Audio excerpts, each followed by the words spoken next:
You have found yourself back for another episode of Enemy of the State's Dank Pod-Stash, episode 74 to be specific, in which I speak with Josh Porche about mutualism, bottom unity, dispelling some myths about capitalism, socialism, all that stuff. We're going to get into it, but before we get into it, I got to tell you that the Dank Pod-Stash is now officially sponsored by Anarchy Lifting.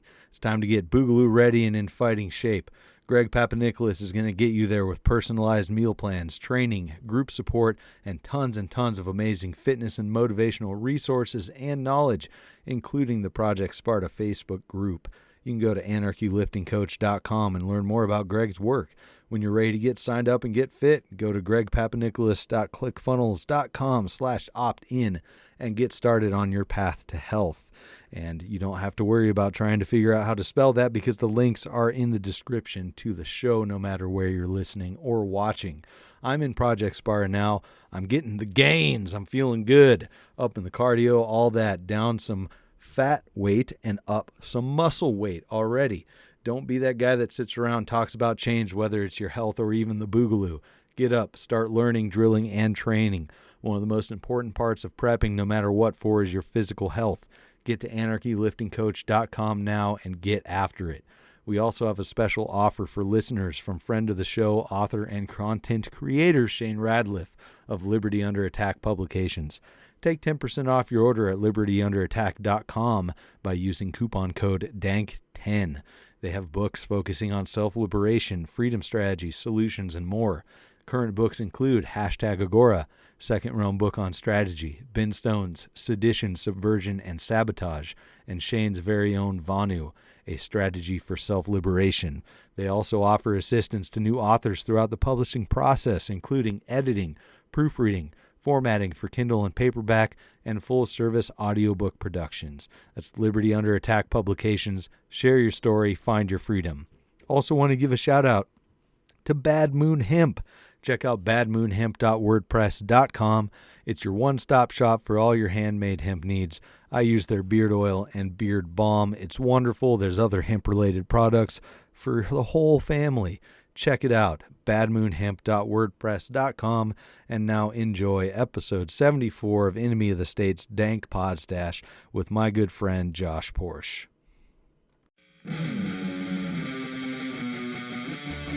Enemy of the state. An enemy of the state. Enemy of the state. Dank Pod-Stash. You're listening to Enemy of the State's Dank Pod-Stash. Check out thedankpodstash.com to find every episode of the Dank Pod-Stash, links to support the show via our BitBacker and Patreon, Dank Pod-Stash merchandise, and much more.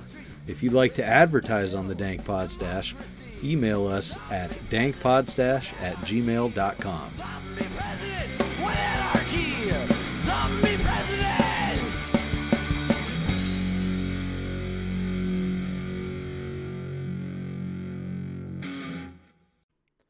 Welcome to another episode of Enemy of the State's Dank Pod-Stash, and I'm joined by a dark and mysterious stranger, Josh Porche. It's been a long time coming, this episode. Been looking forward to talking to you, man. Absolutely. How you been doing? Been doing all right. It was a long winter, although mild up here in the inland northwest. It still felt really long, cold and annoying, as most winters are. Oh, I bet. How was it down in your neck of the woods? Pretty mild. We had some couple cold weeks, but it really doesn't get too bad down here. Mm-hmm. Well, on top of everything, 2019 was a bitch, just like it seems the last, 5-10 years or life have been. And 2020 is kicked off with a bang as well. It's all so much fun. Oh, absolutely. So far, 2020 has been pretty good for me personally, but it's definitely been a roller coaster ride internationally and locally, Yeah, absolutely. Yeah, we got the coronavirus hype going on now. I don't think we'll get too much into that. That's more of a hot tokes for everybody who watches the YouTube channel. We do some short episodes on the hot tokes about coronavirus, and I'm thinking about, I think it was episode 70, 70 something. I had Dennis Wiscount, Mitch McMitch, and Dan Johnson on to talk about coronavirus. We might make that a weekly coronavirus update for the Hot Tokes, so listeners, stay tuned for that. But today, right now, let's talk about, I think we're going to talk about mutualism, because I know you don't approve of the message, but you're my go-to mutualist guy. But before we jump into too much of that, why don't you tell us about your discovery and or journey to anarchy, man? So basically, ironically, it can all really be boiled down to 9/11. I was always kind of against people telling me what to do as a kid. I never vibed with following the rules, always forced to wear the uniforms in school, and just never really liked to do what I was told. Obviously, most people like us probably didn't. Mm-hmm. But the big thing was seeing 9/11 and what they said and who they blamed, and then how they responded and reacted, and basically invading two countries that had absolutely nothing to do with the situation, and just completely destroying them on live television. And I was like, wait, they didn't even have anything to do with this. And that led to me looking into it more and more. Stumbled upon Alex Jones and, Loose Change and Zeitgeist and all that, and it just slowly snowballed into eventually learning that they really have no authority in the first place. And they were more than likely, if not responsible, they were associated and culpable. And they're the ones really behind the vast majority of our problems, be they economic or international relations, however you want to think about it. They're the ones instituting the rules that we didn't want to follow as youngsters anyway.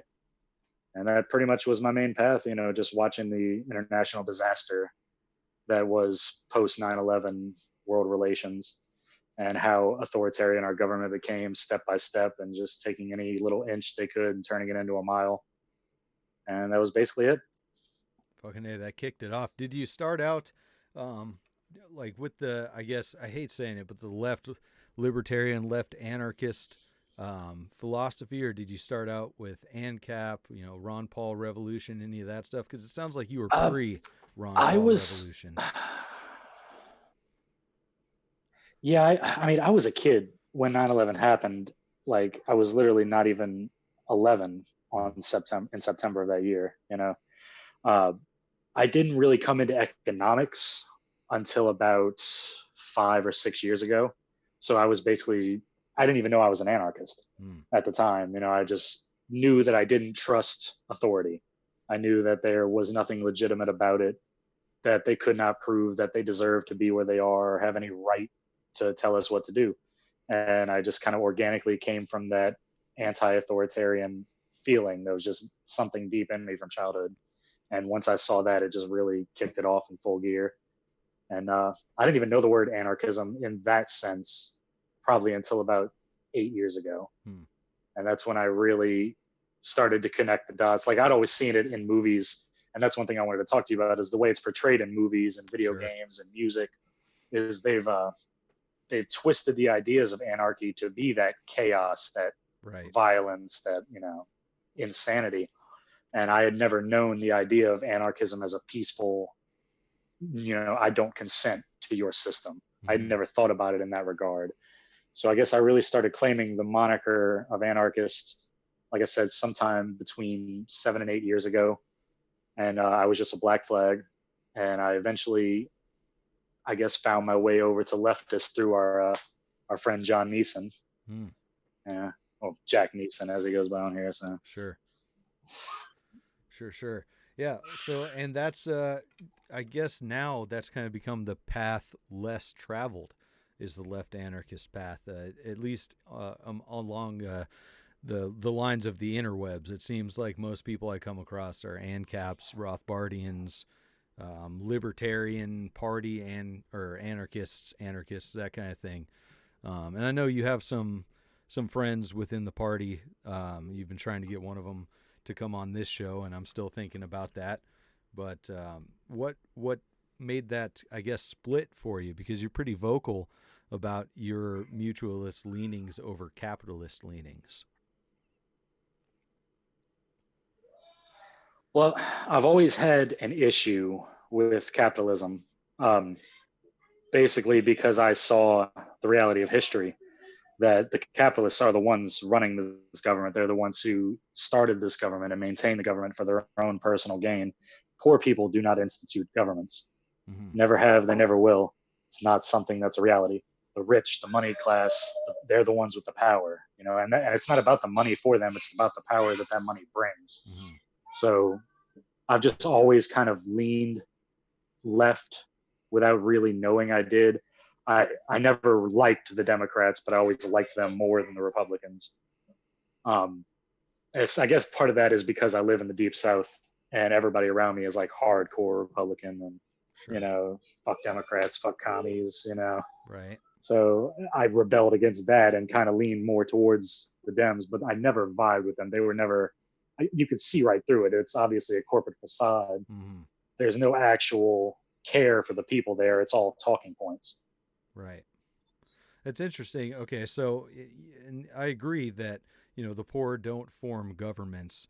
And it's generally the rich or the people who have the assets and a plan to continue gaining assets, whether it's benevolently in the beginning and never turns out to be benevolent in the route in which they take to do that, to form these governments. So what do the poor form when they get together then, if it's not government, or do they form anything?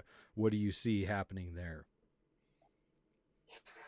Usually it'll be a community, you know, like farming communities and, you know, things of that nature. Occasional, you know, people will come together and make a business and they can become successful. And sometimes they keep their head and even when they make money, continue to do the right thing.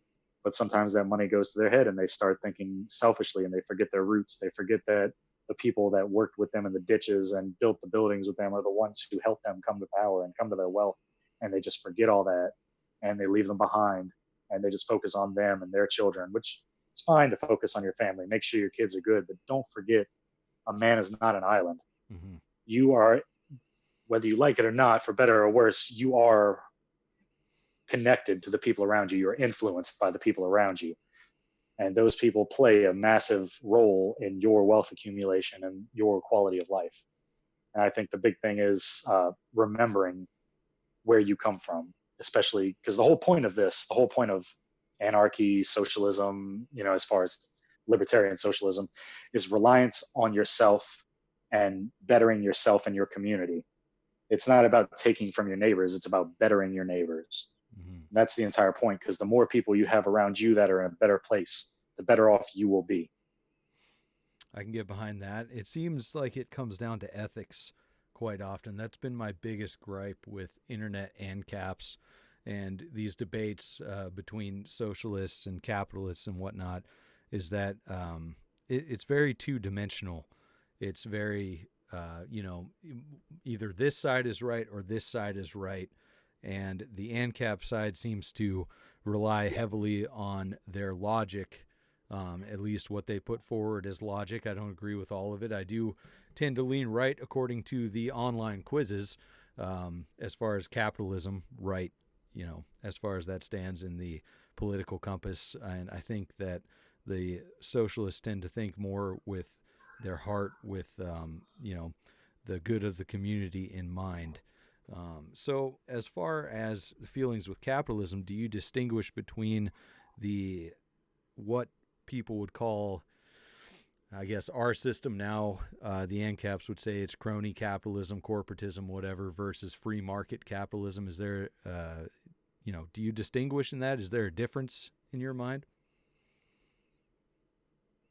Well, of course, there's multiple schools of thought in capitalism, just as there's multiple schools of thought in socialism.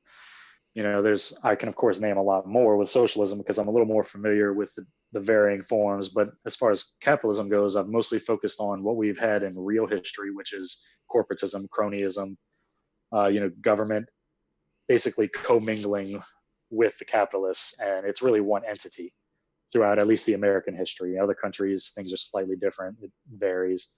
But if you look at American history, it's basically always been the rich of an area pay the sheriff, they establish their areas, they run the government in that area, and of course that extends all the way from local all the way up to national. But of course there's laissez-faire capitalism, free market capitalism, which is what ANCAPs want and what they advocate. But the big problem with ANCAPs is they defend real world capitalism with the ideas of a system that doesn't exist, laissez-faire capitalism. So they'll pull out the old trope, well, why are you complaining about socialism, or why are you complaining about capitalism while you're on a smartphone? I'm not complaining about capitalism. I'm complaining about corporatism, the real world of capitalism. Laissez-faire capitalism is great. I don't personally believe it will work. I don't believe you can maintain profitability while paying for security, insurance, all the different forms of protection that you need on property that are subsidized by the police and the military. I don't believe it's going to stay profitable, because once your police start dying, your security rates are going up. Once your property is vandalized multiple times, your insurance rates are skyrocketing. It's not going to maintain a balance of solvency. And that's my big problem with laissez-faire capitalism. It's going to take a middle ground of working with your community to form basically a safe area where everybody can do business without worrying about, somebody coming along and vandalizing. Okay. So that's my big issue with capitalism, really, is I don't foresee it in a stateless environment being a successful system. Sure. And that makes sense. It's something I try to distinguish whenever I come across it, is that capitalism and free markets are not synonymous. Capitalism and free trade are not synonymous. It's not the same thing. And that seems to be a misunderstanding, or maybe even propaganda being pushed by a lot of ANCAPs, because it seems like people should know that there is a difference between the two, and they're either ignorant or being dishonest. And when I see a lot of your conversations with self-proclaimed ANCAPs, you say, well, you're actually a mutualist to a lot of these people when you get down to the nitty-gritty of the conversations, when you get down to the definitions and find some common ground. What are the people confused about in your eyes that they still call themselves an ANCAP even though they're proclaiming mutualist ideals? Well, here's my little theory and the reasoning behind it. Okay, anarchism has always been about speaking truth to power, about challenging the power structure that existed in the real world. And as we've already established, and as I'm sure anybody who's honest knows, you've always had the rich controlling government. Why would someone who is in power, who is rich, who is a capitalist, want to weaken that power structure that is enabling them to profit? Why would that be a thing? It just doesn't make any sense. And if you look at the history of anarchism, it's always been leftist. The 1940s, you had a few basic ideas coming out, Mises, things like that were starting to form the basis of Rothbardian and Friedman's ideas. Those ideas did not exist before World War II. There was no such thing as anarcho-capitalism. There was laissez-faire capitalism, which is fine, great. The idea of the government should stay out of markets, but like you said, that's not synonymous with capitalism. The idea of anarcho-capitalism came about, in my opinion, as Cold War propaganda to steer would-be anarchists away from established anarchist thought. Basically, these people that would have gone fully against the power structure are now scooped up and supporting half of the power structure. Because you decry the government, you decry interference, you decry subsidies, and anything like that is government interference in the market, but you're not decrying these people that have used the government to do that interference for their personal gain. These people that have used the government to protect their properties and to mow down striking workers, like at the Ludlow massacre. This whole mining town striked against the owner of the mine, and he paid the National Guard to literally mow them down and kill every single person, man, woman, and child.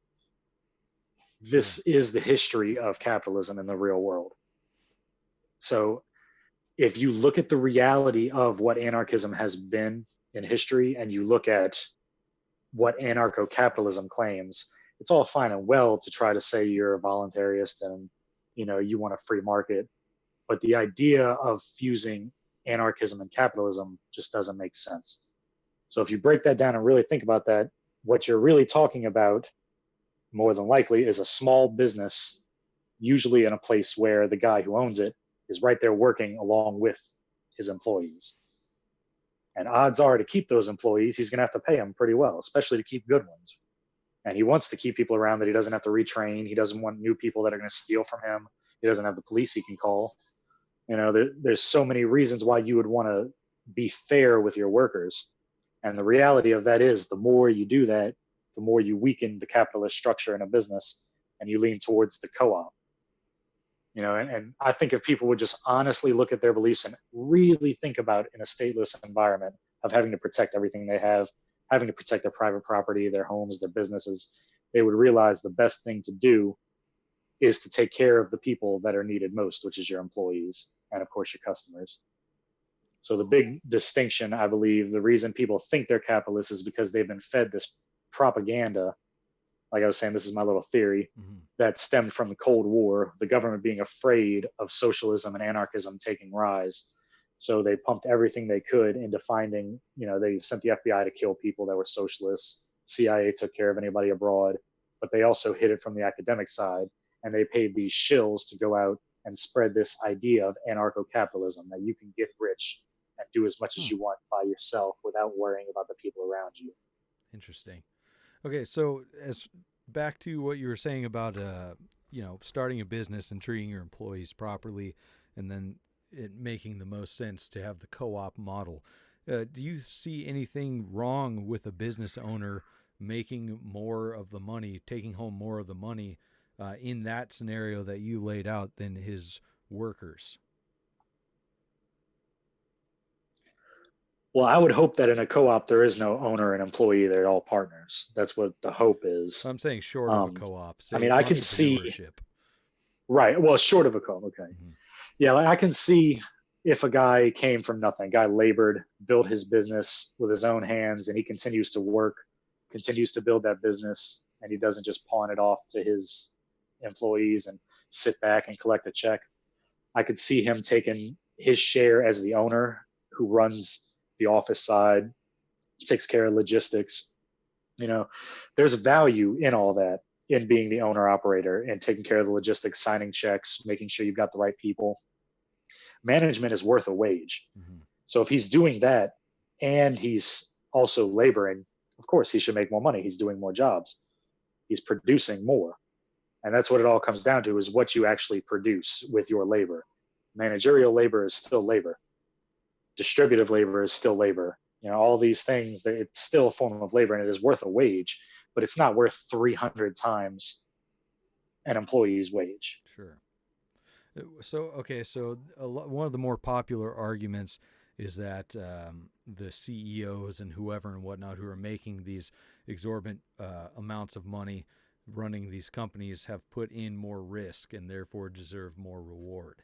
And I think that's ridiculous at a certain level, like, the cronyist to corporatist levels that we've talked about previously. But as far as building a business from the ground up and eventually needing employees, I don't find that to be ridiculous at all. What are your thoughts on that? I absolutely don't find it completely ridiculous. But I will say, yeah, he put in financial risk, and that's a big deal. But every day when I drive to work, my life is on the line. Every day when a man operates a piece of machinery in a factory, his life and limb are on the line. That sounds like a lot of risk to me. You could be disemboweled, you could be dismembered, you could, the wrong chemical could spray on you and give you cancer. Your life is at risk every day when you labor, when you work. And to me, that's a lot more valuable than any money any capitalist could ever put into any business. I would rebut that with saying that any business owner, worth their salt is making sure to maintain proper safety, so to mitigate those risks for their employees as well. And we're talking ideally here. Obviously, nothing is perfect, but there's risk involved from not only building it financially, but also in keeping your employees safe, in keeping their equipment. Yeah, and it may be dangerous equipment. Materials that they're working with that may be dangerous, but keeping that there for the job to be had as well. Absolutely true. Any decent business owner is going to do that, but the reality is not every business owner is decent. And even in the safest of conditions, accidents happen, mistakes happen. That's why you want your people to be as well trained as possible. to have all the proper safety gear. And if they do get hurt, you should be taking care of their insurance. And there should be some kind of fund set up to take care of their financial expenses, at least until they figure out the next step of their life. Mm-hmm. Because we are putting our risk every day when we put our bodies on the line for these people to make money. Just driving to work, I could get hit on the interstate. My whole family could burn up, say if I'm getting dropped off or something, my vehicle could explode. There's a million ways we put risk. Now, of course, financial liability and financial risk is worth a return, but it's how much of a return is the question, and how much more valuable is their risk versus mine. Mm-hmm. I'm a little caught up with the risk as far as just specifically driving to work, because that's, driving anywhere. Wherever you have to get, you're taking a risk. I don't really see that taking away from the risk that a company owner has put into building a company and providing jobs and whatnot. But that kind of leads into a question I had, because you've mentioned the rich, just that term, and really alongside capitalists, it's like almost synonymous. And I can't stand that slogan, "Eat the rich," because I get it to a certain point with the people who are lobbying and in bed with the government and stuff right now. But it just seems like a distraction when people can be working to form communities and whatnot. And it seems like at least the media paints it in a light of it being just all about jealousy of people being rich. I think it's a distraction rather than something that is productive to be focused on. Is it, in your mind, is it possible to be a capitalist and not be the quote unquote rich? The first definition of capitalist is a person of means or a person of wealth that makes their money in the market following a capitalist business plan. So the very first definition of a capitalist is a rich person. Now, of course, there's multiple definitions. I believe you can be a proponent of capitalism and not be rich. I believe you can run a business in the capitalist model and not be rich. You can, of course, not be successful, or you may not have a desire to be rich. And the term rich is really subjective. I know it may seem kind of wild, but when I talk about the rich, I'm not talking about small to mid-level business owners. I'm talking about people who own, millions and millions and millions of dollars, more than they can ever spend of property, much less their savings. People who have a net worth of probably over, say, 100 million, who have enough capital and enough, opportunity and desire to influence the market and the government. People who do go to those police balls and donate thousands of dollars so that the police will be favorable to them, so they'll take their side in disputes. People who make it a point to play golf with judges so that they can, get away with crimes, so they're doing drugs on the golf course with judges and chief of police, things like that, like what was happening in Florida recently. And there's been a lot of situations where entire departments have been shut down and judges have been disbarred because of things like that, buddying up with people and allowing them to break the law, getting wrapped up in trafficking and drugs and all kind of things like that.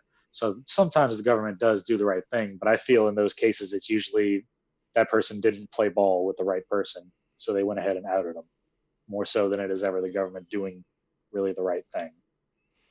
So I think it comes down to your intentions and really how much money you have, because I do feel as a person, knowing how much suffering there is in the world, for you to aspire to be this obscenely wealthy person, knowing that there are children starving to death tonight, there's something morally wrong with that. Of course, you can't fix the world, but to aspire to have all that wealth just so you can live lavishly, it feels dirty.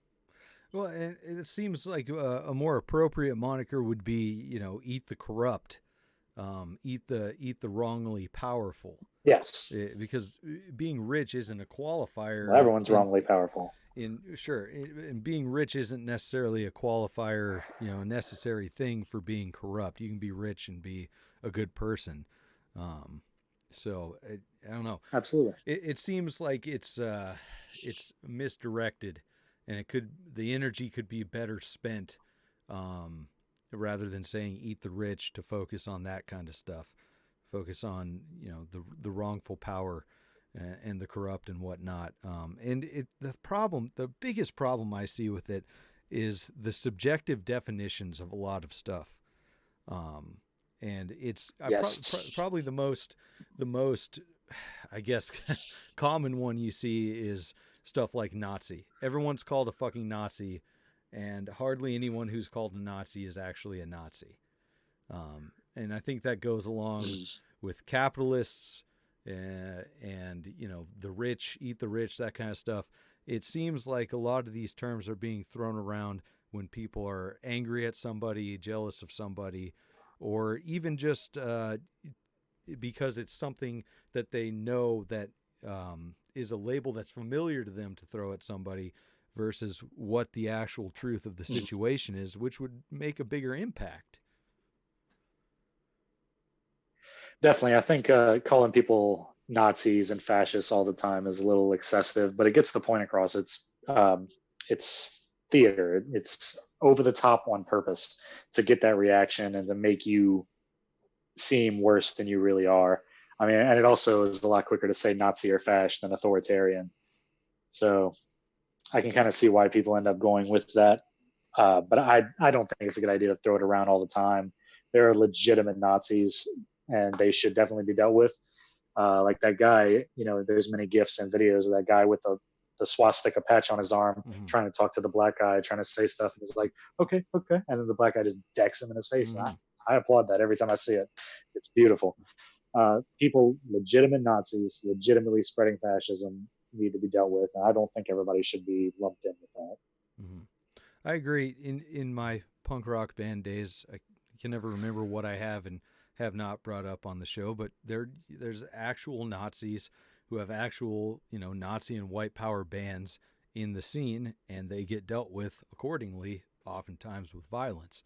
But there's a difference between someone wearing a Nazi patch and espousing views of the actual Nazi movement and someone I don't like and calling them a Nazi, I think, and, I bring this stuff up because you're probably my favorite representative of mutualism and left libertarianism, left anarchist history and whatnot, and a person I consider a friend. So I'm trying to clear up a lot of this stuff that I guess people really don't like coming from the left collective. The right collective doesn't like seeing that stuff. The left collective doesn't like seeing the stuff from the right.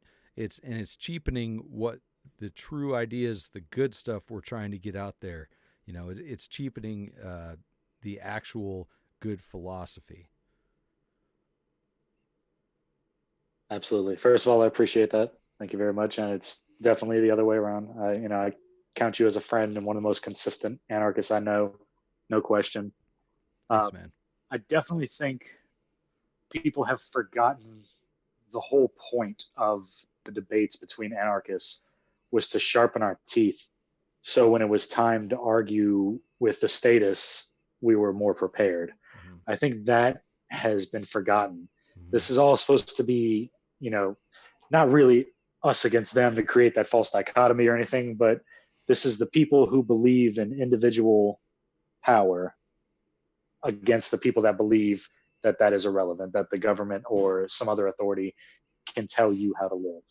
We're supposed to be together in this. We're supposed to have each other's backs. We're not supposed to be threatening each other with walls and guillotines and helicopters and, death squads. And we're supposed to be together.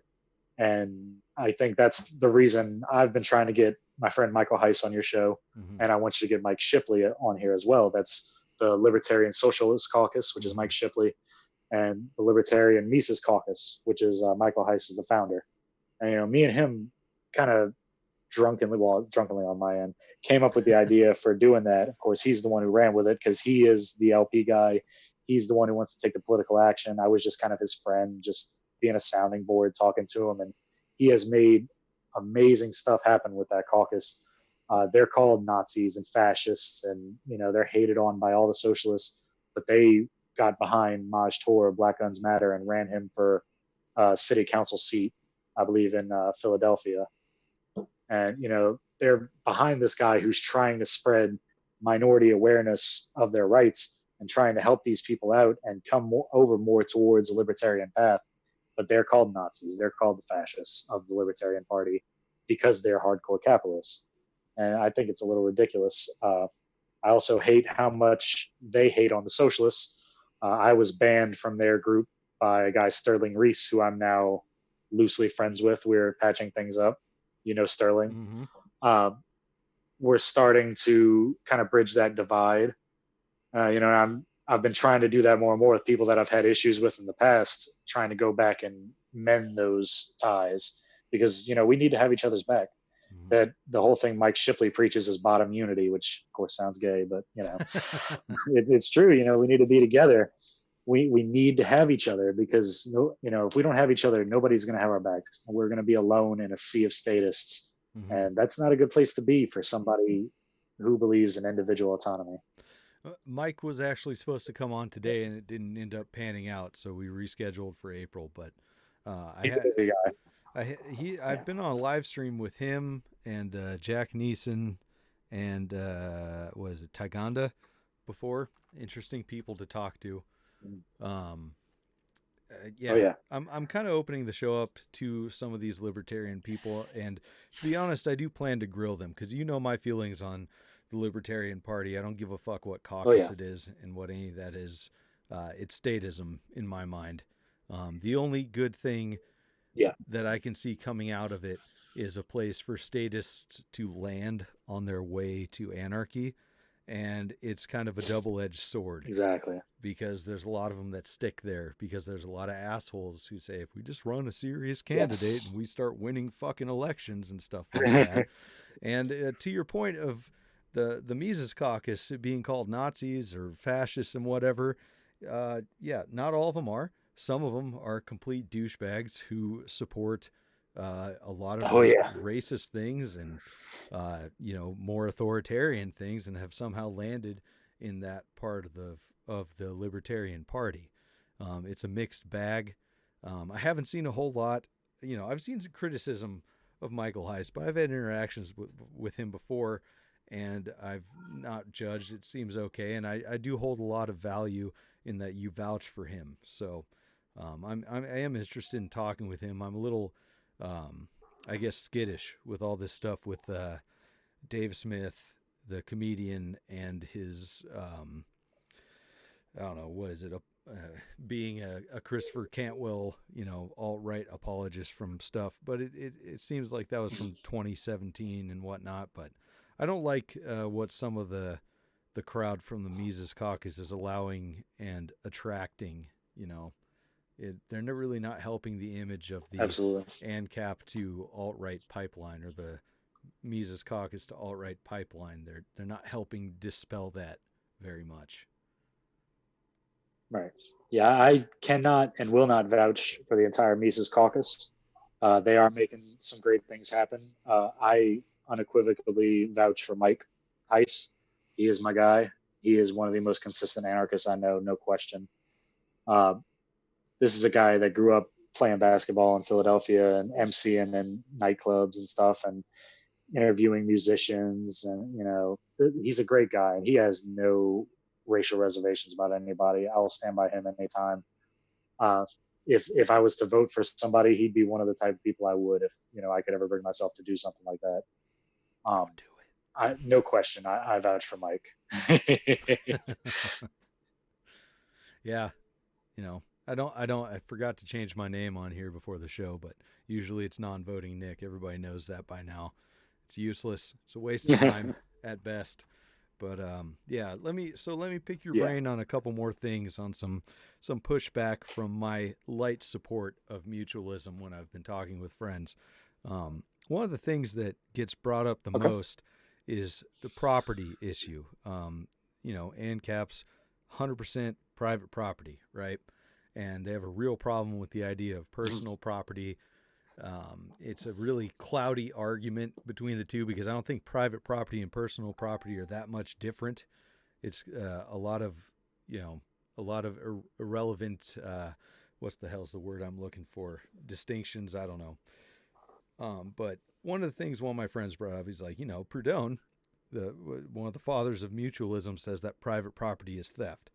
So how can you own anything if private property is theft? So let's get into that a bit. Tell me your side of this. So basically that debate, which I have to say is my absolute most hated debate when it comes to this stuff, it's all semantics. It's all about how you define things. The way they're talking about private property is personal property. Private property is a legal distinction. It is a government term. It is what the government says is your property forever until you die. You own it forever. You have a land title. That is private property. Personal property is anything you just own and use. That's all it is. Mm-hmm. If you own it, you use it, you occupy it, it's yours. Your car, your house, your toothbrush, it's yours. Nobody's trying to take it. Yeah. Nobody wants your toothbrush, trust me. So the big kind of thing is when it comes down to a business. This is where the issue of a sole proprietor kind of hits the wall with either capitalism or mutualism. If you are working that business, if you are occupying it, you are laboring, it is legitimately yours. Sole proprietorship, where you have no employees, is a mutualist business model. The worker is the owner, is the one doing the labor, is reaping the fruit of that labor. That is a mutualist model. It is also a capitalist model. There is no distinction. If you don't have employees, you are both at the same time capitalist and mutualist. Right? Yeah, you are at the same time. You're basically occupying all economic forms when it comes to anarchy. If you're a sole proprietor, now the issue comes when you start taking on employees, which we would prefer you to take on partners and give everybody what they produce. So you and another guy split the labor 50-50. You split the fruits of that labor 50-50.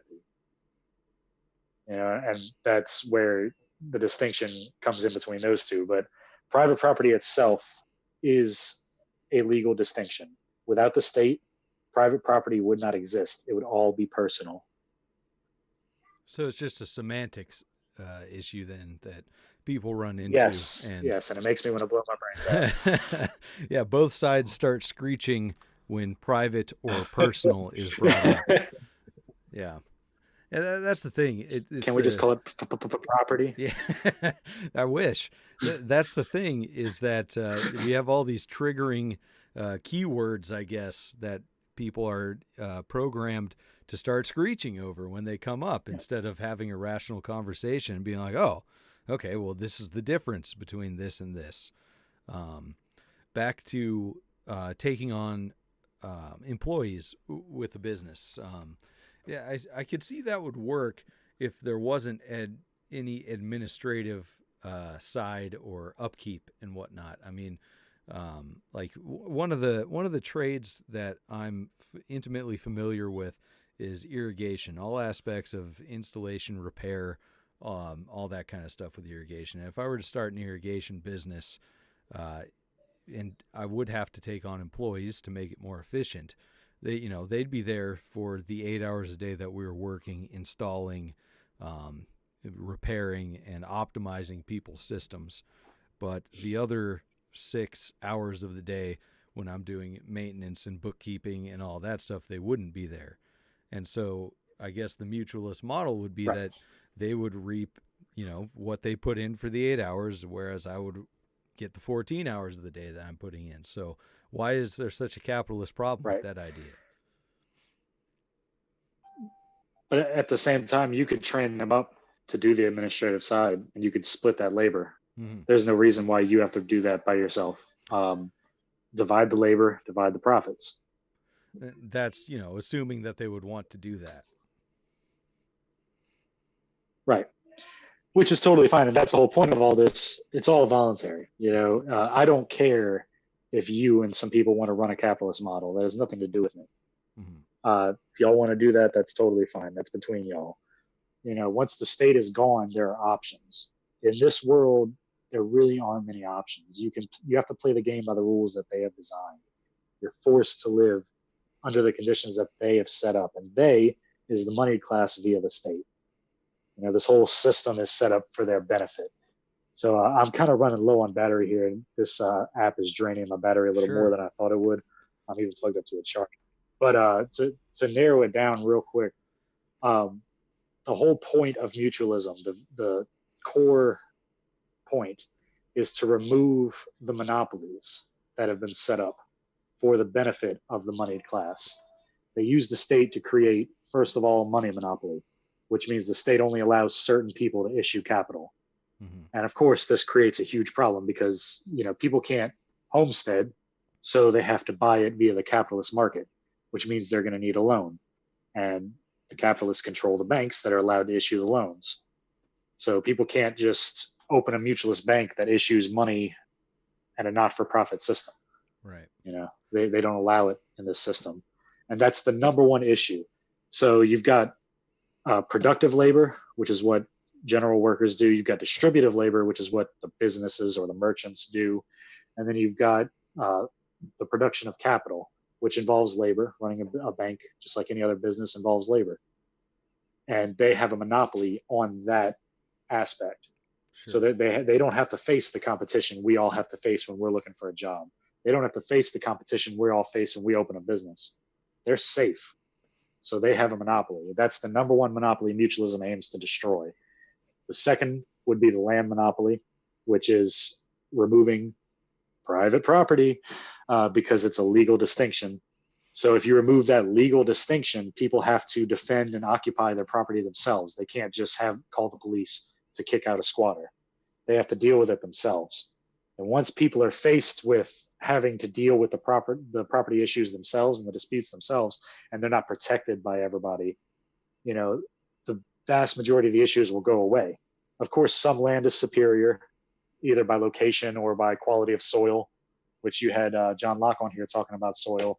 So your viewers should be a little familiar with how long it takes to build up good quality land for growing agriculture. Some land, of course, is going to be superior. Some land is going to be closer to where people want to be. So it's going to be more valuable. You're going to have ground rent here and there, but it won't be the rule or law of the land. People can just go out, find an unused piece of property and build. Sure. We don't have that option today. We can't do that. Everything, it's a monopoly board, and we came in halfway in the game and everything's already owned. Right. And, the most valid. And then the next two, sorry to finish off. Go ahead. The next two are patent monopolies, which IP law, any real anarchist is going to be against IP law. And then tariffs, protecting people from competition outside of their country. Those are the big core ideas of mutualism, is to remove those monopolies, and then you go from there. Right. And these are all things instituted by the state. And that's a thing that people forget, is that we all need to be, like you said earlier, focusing on smashing the state together, despite our differences in economics. That's the main point. That's what we need to remember. Yes, sir. And I think free market competition in theory, business, and everything, just open competition. Let everything be completely competitive, and the cream will rise to the top. That's right. Exactly right.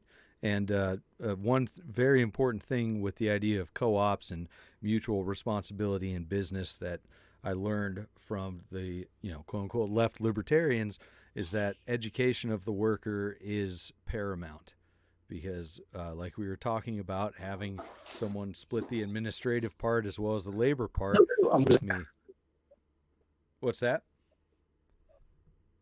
Oh, lost it. That's all right. We'll come back. I'll finish that thought though. But having a split in between the administrative and the labor end of a business won't work unless everyone is educated enough to keep up with that. So that's a very important part. Hopefully we get Josh back here for the sign-off. If not, thanks for listening to this episode of the Dank Pod-Stash. You'll catch Josh when he plugs his phone back in for the Patreon bonus content. If you go to patreon.com/thedankpodstash, you can support the show for as little as $1 a month. The bonus content starts at $10 a month, and you get little extra videos from after the recording session of the main show with our guests, in which we ask some fun questions and maybe continue a little more, go off on tangents from the main conversations. A little bit of this, a little bit of that. And remember, everybody, total freedom, no exceptions. Enemy of the State's Dank Pod-Stash is sponsored by Anarchy Lifting. Go to anarchyliftingcoaching.com to learn more.